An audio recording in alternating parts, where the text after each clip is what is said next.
my motor is modeled after. I got something special right here on the front. I'm gonna go fly and chase this vehicular. Mark! Oh my God! Doosh! We ready? Where are we going? Just up the street. Any seatbelts? No, you're good. I mean, yes, but I got mine on. I got my seatbelt on right here. All right, so this isn't something that I've not done before. We're gonna just chase my buddy Mark's car. This is Mark, Origin Fabrications. Hello. Check his shirt out. Look at his shirt. How's it going? Pretty dope. He does all kinds of fabrication work. He's done basically all the work on my Subaru, and this is his S2000, which is gnarly. We're gonna have to pop the hood later because it's pretty dope. But the title of this video, you probably are waiting for this thing, which is a GoPro Hero 7 Black. And yeah, we've chased cars before, and this isn't gonna be like a high-speed chase or anything. I just wanna show you how stable the stabilization is, because that's really what we're here for. Putting this camera on top of a drone is not something new, but being able to be so stable without any kind of post-processing stabilization is really what we're gonna be psyched on. And I'll talk to you guys about that later, but first we're gonna go get some footage of this thing flopping around this.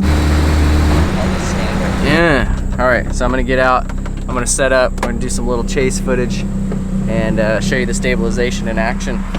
Holy sweet Jehovah. Can I get out of here? Oh, okay. Push on your back as you try to. Yeah, please. Open this real quick. We're gonna do some super stabilized GoPro Hero 7 chase footage of Duke.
All right, so we just got back from the freaking full-on S2000 extravaganza. We're gonna take some footage out and review it because I've used the GoPro Hero 7 before, and I know about the badass stabilization, but Mark does not know about it, and I want to get his impressions, even though he's not gonna, now he's gonna be jaded because he has to react on camera. I don't think he cares. I think he's just gonna be like, oh, that's pretty crappy. Do the things like. This is what we're freaking out about. That's a sick flame. Fucking. That's a cool shot. That was awesome. Oh, that was sick, dude. That was insane. Look how solid it is. You see how fast, oh, dude, that was awesome. Fixed it.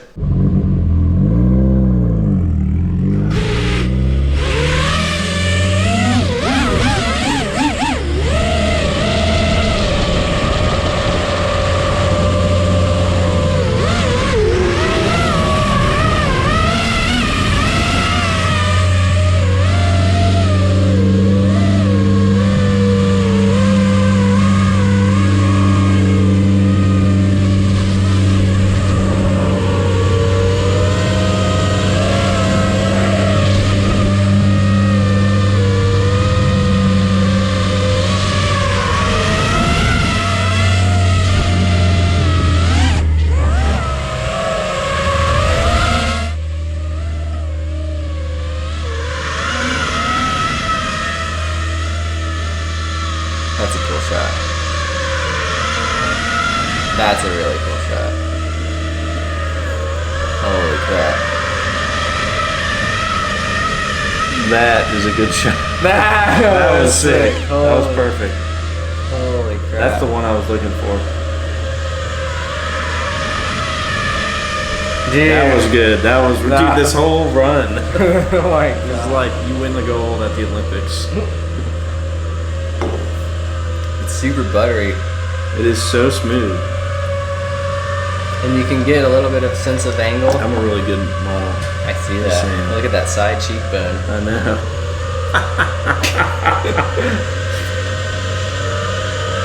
I get like all up on your front left wheel, I think in this run. And you can see the bump here. Oh, that's awesome. Holy shit, this run is the one. That's the run. Dude, this is like a perfect from start to finish. Is your fender been repainted? Huh? Is that fender been repainted? Dude, that whole car's been repainted a kajillion times.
So this is going to be a summary of the GoPro Hero 7.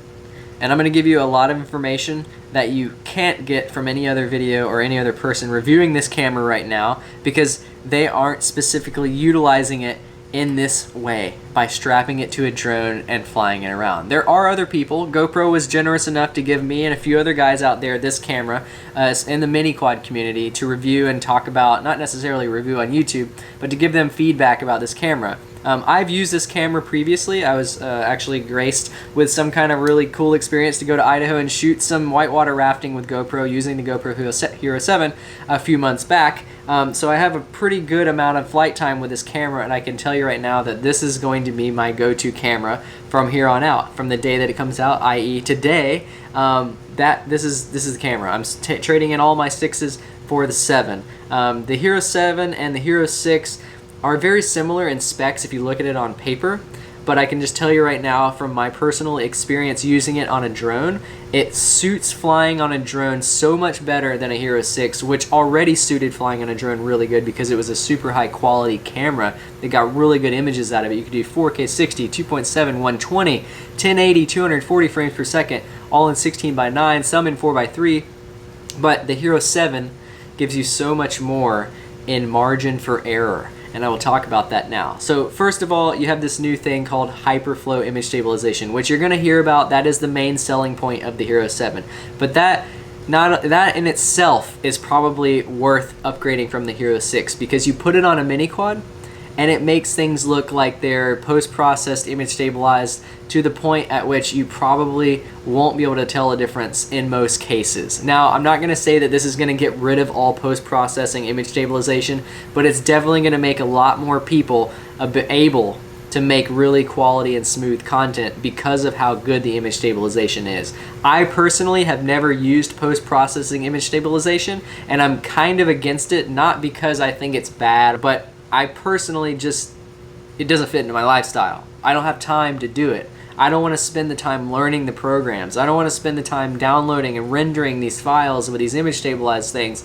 It's just taking so much more time to create content. Yes, the content is marginally better than what you can create by being a better pilot, but I just feel like image stabilization is something that if you can get it in camera and you can take it out of the GoPro or take it out of whatever camera you're using, and you can make it look good directly out of the camera, then that is going to be the best thing. It's the easiest way. I'm all about efficiency and ease of content. Taking the camera, taking the image out of the camera, putting it on the internet, and letting it fly. Now, you can turn these image stabilizations off. If you want to fly acro and you don't want it to image stabilize, that's perfectly fine. But the image stabilization for me, and why I think this camera is the best camera out there, is because of the fact that not only can guys that are really good on the sticks get really good content with this camera, because the camera quality is Hero 6, which we all know the Hero 6 is a phenomenal camera as far as quality is concerned, but you have this amazing image stabilization that is now taking the jitters of some dude trying to fix a shot in the air, and this, you know, maybe they're coming in and looking at something and they hit a little bit dirty air and it causes them to, you know, bobble a little bit. All of that stuff is essentially taken care of by the image stabilization in this camera, which is why I love it so much, because it not only makes a good pilot look even better, but it makes even a marginal pilot look amazing. And to me, I think that as a whole will grow this industry, because more people will be able to have good quality footage and make good content based on the awesome images that they get from this camera. So the hobby will grow, the industry will grow, everything based on the images that are coming from this camera. So that is why I think this camera is good. But now I want to tell you some subtle things that you're probably not going to hear from other YouTubers or other people reviewing this camera, even other mini quad guys, because they haven't had the experience or the time or the stick time with the camera. So first of all, the Hero 6. Amazing image quality. You can run 2.7K at 120 frames per second, and 4K at 60 frames per second, and 240 frames per second in 1080. Same thing on the Hero 6 or Hero 7. Sorry. But the main difference is that for some reason in the processing power of the Hero 7 and how they're doing this image stabilization, it doesn't even matter if you're using hyperflow, but how the images are processed in the Hero 7 seems to be a lot less prone to jello. I don't know why. I've flown at 2.7K, 120 frames per second in the most obnoxious amount of direct sunlight, which is a horrible environment for no jello, because you're just gonna get jello. That's kind of a given. You're flying on a big vibrator and you're flying at 120 frames per second, and you're flying in an area where there's just direct sunlight blowing out the sky. It's just a super gnarly environment for a camera. You're expecting it to perform a certain way and it's just really struggling. So that in itself, being able to not have jello without even putting an ND filter on it. You can put an ND filter on a GoPro. You put it on a camera that might be susceptible to jello, and it will essentially mask the jello. It kind of looks like something's focusing, but it's not. It's actually just taking the jello and turning it into something else, which is, it looks like you're focusing on an object. So if you ever see that, you're like, oh, well, that's an ND filter on the front of the GoPro and it's actually hiding jello. Well, with the 7, I just haven't seen any jello. I've shot hours and hours on this camera in direct sunlight at high frame rates, and I just haven't seen any jello. So I don't know if that was an intended thing, but it seems to be like a really cool side effect to their new image processing that's going on in the Hero 7 itself. So not only do you have really good image stabilization, but now you have almost no jello whatsoever. And with these new ND filters that, you know, well, I have some coming out, but we also have other ones out there on the market. You can put an ND filter on here and you're pretty much gonna have never ever have jello. Jello is not gonna be a thing anymore. So that to me is life-changing, game changer right there. No more jello, image stabilization. Now, the last thing that I think that you guys won't hear on anybody, you won't hear anybody else say it, I don't think, but the fact is I always shoot in 2.7K. That's just my personal preference. I like 4K, I like 1080, but I prefer 2.7K because it's better than 1080, but it's not as big as 4K. And also on this particular camera, like the Hero 6, you could shoot at 120 frames per second in 2.7K. You get super gnarly slow-mo and you get really good resolution. Now, that being said, if you shot in 2.7K at 60 frames per second on this camera, you get the ability to not only use hyperflow stabilization, but you also get the ability to use 4:3 as far as a frame size. So instead of a 16:9 frame, where you're extremely limited on your up and down as far as being able to frame an object, now you can do 4:3, which gives you even more margin for error. Now I will explain to you in a quick synopsis of why I would think 4x3 is better than 16x9. On a mini quad, you're talking about matching your GoPro angle with your FPV angle. This is the best way to frame an object when you're flying FPV, because you're flying through this camera, but you're wanting your HD footage to be here. If your camera angles are off, when you frame something in the center of your FPV camera, obviously your GoPro is going to be off. So you always want to try to match GoPro angle with the FPV camera angle. Now, with that being said, depending on the object you're chasing, it could be a high-speed vehicle, could be a guy on a bicycle, could be all kinds of different things. And when you do that, you're not always going to be able to capture the guy perfectly in frame. Now, with a 4x3 frame, you have such a more up and down resolution. You can go up and down so much farther on a 4x3 frame. Now you can essentially have more margin for error. You might be in an environment where you have the perfect lighting. You have a once-in-a-lifetime experience to chase this particular guy, whatever, you know, Mario Andretti, and he's in this particular car, this, you know, this track that you're never going to get to go to again. You're never going to have this experience ever in your life. And you go out there and you do something, and you get home and it's not framed correctly. Well, now with the 4x3 framing and the image stabilization, all of this stuff is going to be essentially taken care of. You're not going to have to worry about jello. You're not going to have to worry about framing as much. You're not going to have to worry about I was too jerky on the sticks and I don't have the ability to use post-processing image stabilization, so it's just not going to look as good. So for me, those things alone, the less ability to get jello, which I haven't seen any at all, so we'll just call it almost jello proof. With no ND filter. The fact that you have a 4x3 framing in 2.7, which you can do in 4K, but it's only at 30 frames per second. So 2.7 is kind of my go-to at 4x3 frame at 60 FPS with hyperflow on.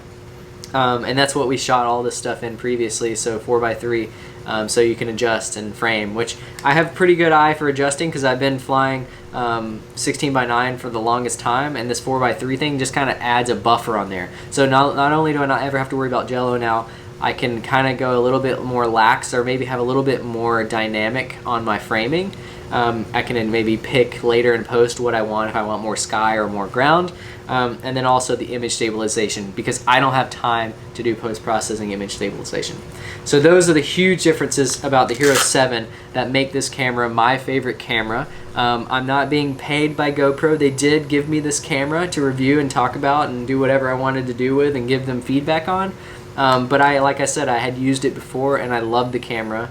I'm going to be switching all of my 6s for Hero 7s, and this is going to be my go-to cinematic videography camera. If I want to fly like stick banging freestyle, I'm probably going to stick to the Session just because of the weight savings, but the image quality on this thing and the image stabilization just can make almost anybody look professional, and it can make professionals look mind-blowing, really. Like, it's just it's next level.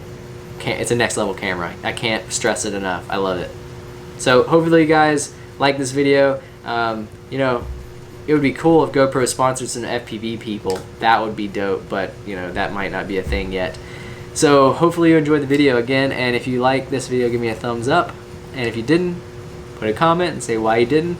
If you hate this camera, I don't know what to tell you. It's an amazing camera. I love it, and my cat is gonna come and get out of his nap and find you and torture your family like the FAA will do if they find your number on their front lawn and it moves Trump's hair. Yeah. See you guys.